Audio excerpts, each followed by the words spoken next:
Shalom, Bapak Ibu Saudara. Kita teruskan renungan kita menjalankan kerajaan sorga di bumi. Kali ini kita masuk ke dalam kasus di mana di zaman Samuel, di mana sewaktu Samuel sudah tua, jadi dia angkat anak-anaknya untuk memerintah menjadi hakim. Tapi anak-anaknya itu tidak hidup seperti Samuel ya. Di sini dikatakan Samuel ini di 1 Samuel pasal 8 ya. Dikatakan anak-anaknya itu mengejar laba, menerima suap, dan memutarbalikkan keadilan. Ini sangat menyedihkan ya, seorang bapak yang luar biasa dipakai Tuhan, tapi akhirnya punya anak-anak yang berbeda lah ya dengan dia. Nah, akhirnya para tua-tua Israel minta raja ya, dan ini ayatnya saya bacakan, ayat 5, bagian bawah itu. Ya, engkau sudah tua dan anak-anakmu tidak hidup seperti engkau. Maka angkatlah sekarang seorang raja atas kami untuk memerintah kami seperti pada segala bangsa-bangsa lain. Jadi Israel pada zaman itu meminta seorang raja yang memerintah, nanti yang mengatur dia, mengajak memimpin dalam perang, menghakimi, pendeknya seperti bangsa-bangsa lain lah ya. Nah, ini ternyata dipandang Tuhan sebagai suatu penolakan terhadap Tuhan sebagai Raja Israel. Karena ayat 7 dikatakan, Tuhan bicara begini, sebab bukan engkau yang mereka tolak, tetapi akulah yang mereka tolak, supaya jangan aku menjadi raja atas mereka. Nah, kita harus paham dulu ini ya, kenapa ketika Israel meminta seorang raja ya untuk memimpin mereka, Tuhan menganggap itu permintaan itu sebagai suatu penolakan terhadap Tuhan sebagai raja. Bahkan dikatakan Samuel itu di bagian selanjutnya dibilang itu ayat pasal 12 Samuel itu ayat yang ke-17 dikatakan besar kejahatan yang telah kamu lakukan itu di mata Tuhan dengan meminta raja bagimu. Nah, karena begini, sebenarnya Israel itu dirancang, kita tahu dalam Keluaran 19, menjadi umat kesayangan Tuhan ya, menjadi kerajaan imam, artinya imam-imam dan raja-raja. Semua Israel itu sukunya imam-imam yang berbentuk kerajaan lah ya. Kemudian dikatakan Israel menjadi bangsa yang kudus. Kudus itu terpisahkan untuk maksud Tuhan sendiri. Jadi mengapa Tuhan ketika Israel minta raja, tiba-tiba Tuhan merasa memandang bahwa ini penolakan terhadap Tuhan untuk menjadikan Tuhan sebagai rajanya ya.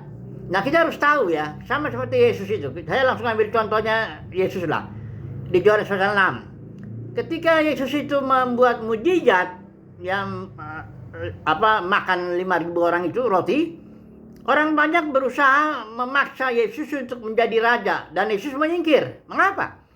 Bukankah Yesus raja? Dia raja di atas segala raja. Ya, cuma begini caranya. Tuhan punya waktu, punya strategi, punya jalannya. Yesus harus mati, bangkit, naik surga, ya, memberikan rohnya dalam batin kita, ya, menjadi raja, mengatur kehidupan kita dari dalam batin. Cara Tuhan lain dengan cara manusia, waktu Tuhan lain dengan waktu manusia. Itu sebabnya sekalipun Yesus raja, dia tidak mau dipaksa seperti itu. Nah, begitu juga Israel ini. Ya, dia memaksa caranya mereka yang dia bilang sesuai dengan bangsa-bangsa lain. Jadi berkelakuan kayak bangsa-bangsa kafir gitu ya. Ingin punya raja seperti bangsa-bangsa kafir yang di sekitarnya itu. Nah, ini yang membuat itu merupakan suatu dosa besar ya. Tentu pada akhirnya Tuhan mengasihi juga ya. Saul kita tahu, nanti ada Daud itu seorang raja yang justru berkenan di hadapan Tuhan dan sebagainya. Tapi kebanyakan setelah zaman raja-raja Israel akhirnya dibuang ke Babel ya, sebagian ke Asyur, sebagian ke Babel. Kerajaan utaranya itu ke Asyur itu tahun 722 sebelum Masehi, lebih dulu ya. Baru kerajaan selatan Yehuda itu tahun 586 sebelum Masehi dibuang ke Babel. Intinya pada akhirnya sistem kerajaan yang diminta oleh Israel itu akhirnya memimpin kepada pembuangan bangsa Israel itu ya. Oke lah. Sekarang kita terapkan dalam gereja. Dalam gereja juga ini ada sifat mau meminta raja ya. Nah, ini kita lihat dalam 1 Korintus itu Paulus menjelaskan itu ya. Di situ kita nggak usah baca semua itu satu pasal 1 Korintus 1 ya ayat pasal 1, 2, 3, 4. Itu bicara soal perpecahan gereja. Karena sebagian orang berkata begini, aku dari golongan Paulus, aku dari golongan Apolos, aku dari golongan Kefas, bahkan ada yang bilang aku dari golongan Kristus. Semua sikap ini, kata Paulus, ini manusia duniawi yang bukan rohani ya.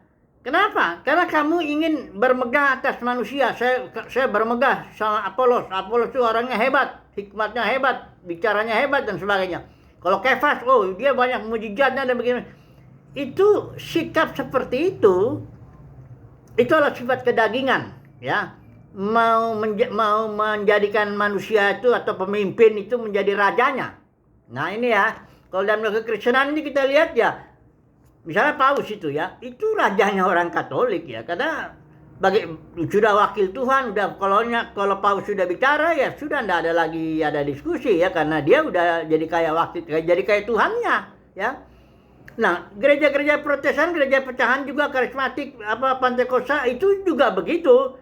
Jemaat itu merajakan membanggakan kadang-kadang ya. Ini gembala saya pokoknya bergaya seperti Israel yang minta raja itu, kayak bangsa-bangsa kafir begitu ya. Nah, itu suatu perbuatan yang Tuhan tidak berkenan. Nanti sekarang kita lihat dah, oke lah sekarang, dan kebetulan memang ada orang-orang di dalam dunia kekristenan yang ingin jadi raja.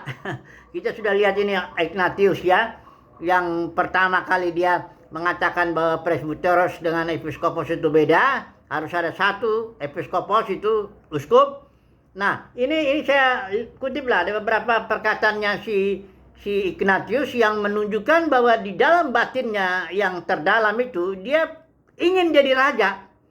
Ya, dia yang dalam kekristenan itu ada yang ingin jadi raja, ada yang ingin minta raja, jadi klop gitu ya.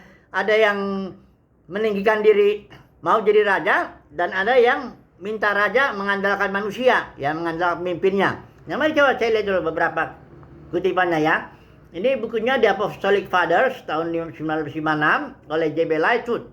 Ya saya kutip ya, ini halaman 65 ya. Dikatakan begini, karenanya kita harus menganggap bishop sebagai Tuhan sendiri. Ini kata Ignatius. Ya, dia dalam batinnya itu ada keinginan kebetulan dia juga uskup ya. Jadi dia suruh jemaat itu, kau anggaplah uskupmu itu sebagai Tuhan sendiri. Nah, ini kan udah parah ini kan. Udah gitu ada lagi, taatlah kepada uskup ya dan sebagainya. Jadi ini semua tindakan kedagingan lah, baik minta raja maupun menjadi raja, semuanya kedagingan. Jadi kalau gitu gimana dong caranya supaya kita menjalankan kerajaan surga di bumi? Ya kembali kita ingat panggilan kita. Panggilan kita adalah menjadi raja-raja dan imam-imam, ya. Sama seperti Israel, gereja itu imam dan rajani, sama dengan Israel itu di Keluaran 19 itu dia raja-raja kerajaan imam ya, sama itu. Nah, jadi kalau kita sudah belajar untuk menjadi raja ya, kita belajarlah menjadi raja, menguasai pikiran, perasaan, kemauan kita, menjadi raja atas pikiran, perasaan, kemauan kita. Karena dalam Amsal pasal berapa itu? 16 ayat 32 dikatakan orang yang menguasai diri, menjadi raja atas pikiran, perasaan, kemauannya, dia lebih hebat dari yang merebut kota. Jadi belajarlah kita menjadi raja ya saat ini juga supaya kita menjalankan kerajaan surga di bumi. Yang kedua, kita belajar menjadi imam. Aturan Melkisedek kita sudah belajar itu ya. Karena nanti pada waktunya ketika Tuhan datang, biasa disebut 2 kali, kita akan menjadi raja di bumi. Coba dulu saya pakai ayat penutup, saya baca dulu ya ini ya. Dari Wahyu pasal 5 ayat 10 ya. Ini saya baca aja dari versi LT. Dikatakan begini ya. Ayat 10. Dan engkau telah menjadikan kami raja-raja dan imam-imam bagi Elohim kami, dan kami akan memerintah di atas bumi. Kami ini siapa? Ini ada di ayat 8 itu keempat makhluk hidup dan ke-24 tua-tua. Ini simbol. 4 makhluk hidup itu simbol daripada imam-imam. 24 tua-tua itu simbol daripada raja-raja. Jadi kita ini sekarang sedang dibentuk proses untuk menjadi raja-raja dan imam-imam yang akan ditampilkan nanti pada kedatangan Tuhan biasa disebut kedua kali itu, dengan tubuh kemuliaan untuk memerintah di bumi. Jadi nanti kita memang dari awal sudah dirancang menjadi raja-raja dan imam-imam. Karena itu saudara dan saya jangan coba-coba minta raja, bermegah atas pemimpin A, pemimpin B, gembala sidang saya ini apa. Atau jangan juga saudara dan saya mau jadi raja kayak spiritnya Ignatius ini. Mau narik pengikut ya, bangun kerajaan sendiri ya, tarik uangnya lagi. Ya, itu perilaku seperti itu bukan panggilan kita ya. Semoga saudara dan saya mendapat kasih karunia lah untuk belajar menjadi raja-raja dan imam-imam, menjalankan kerajaan sorga di bumi, dan pada kedatangan Tuhan Yesus nanti kelak kita akan ditampilkan kepada makhluk, segala makhluk dengan tubuh kemuliaan ya, sebagai raja-raja dan imam-imam aturan Melkisedek. Haleluya. Amin.